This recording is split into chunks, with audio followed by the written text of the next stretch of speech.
नमस्कार बच्चों, YouTube channel शिक्षालय में आप सभी का स्वागत है। मेरा नाम है रेणु यादव। इस YouTube चैनल के माध्यम से आज हम पढ़ने वाले हैं कि मेटल हाइड्रोजन कार्बोनेट अगर कभी एसिड से रिएक्ट करेगा तो क्या होगा। बहुत आसान है, आप खुद भी कर सकते हैं। मेटल हाइड्रोजन कार्बोनेट, एक एग्जाम्पल लेते हैं। मेटल हाइड्रोजन कार्बोनेट हो गया ना। मेटल हाइड्रोजन कार्बोनेट का एग्जाम्पल कितना सिंपल है। मेटल की जगह आप कोई भी मेटल ले सकते हैं, जरूरी नहीं आप सोडियम ही लें। हाइड्रोजन हाइड्रोजन आप जानते ही हैं, और कार्बोनेट कहते हैं CO3 को। ठीक है, चलिए पर्टिकुलरली यहाँ डाइल्यूट हाइड्रोक्लोरिक एसिड लिखा है, तो चलिए हाइड्रोक्लोरिक एसिड ले लेते हैं। आप कुछ भी एसिड ले सकते हैं, बारी बारी से हम डिस्कस भी करेंगे। चलिए प्रोडक्ट बनाते हैं।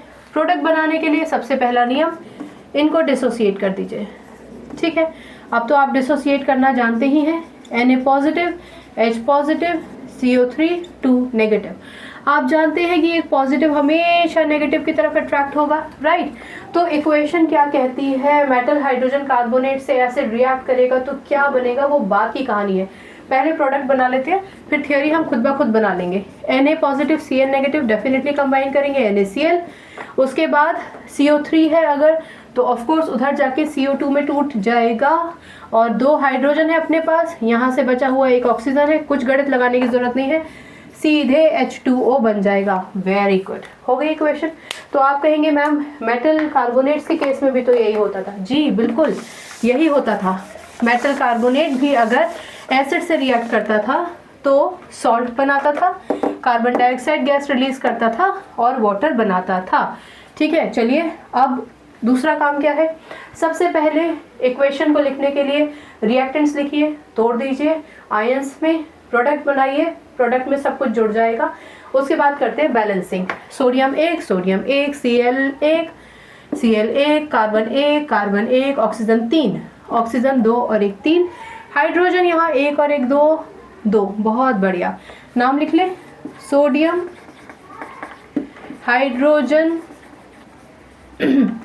कार्बोनेट। ये क्या है, ऑफ कोर्स डाइल्यूट ही होगा। अगर लेबोरेटरी में एक्सपेरिमेंट कर रहे हैं तो डाइल्यूट हाइड्रोक्लोरिक एसिड। ठीक है, इसको आप जनरली सॉल्ट के नाम से भी रिप्रेजेंट कर सकते हैं, पर्टिकुलरली इसको आप सोडियम क्लोराइड कहते हैं। ठीक है ना, आप इसको लैब में भी बनाते हैं और बाकी समुद्र में भी इसको बनाया जाता है, समुद्र के पानी से भी इसको बनाया जाता है। नमक या खाने में इस्तेमाल किया जाता है, आपको पता है। ये है कार्बन डाइऑक्साइड। नमक सिर्फ खाने में इस्तेमाल नहीं किया जाता, कई और इसके यूजेस भी होते हैं। और ये तो आप जानते ही अपना प्यारा पानी। पानी is good for health, not much, बहुत ज़्यादा नहीं। छोटा सा लेक्चर था, क्या सीखा आपने? आपने सीखा कि अगर मेटल हाइड्रोजन कार्बोनेट एसिड से रिएक्ट करता है तो वो सॉल्ट बनाता है, कार्बन डाइऑक्साइड गैस और वाटर बनाता है। ठीक है, मेटल हाइड्रोजन कार्बोनेट के केस में आप कोई भी मेटल हाइड्रोजन कार्बोनेट ले लेते हैं।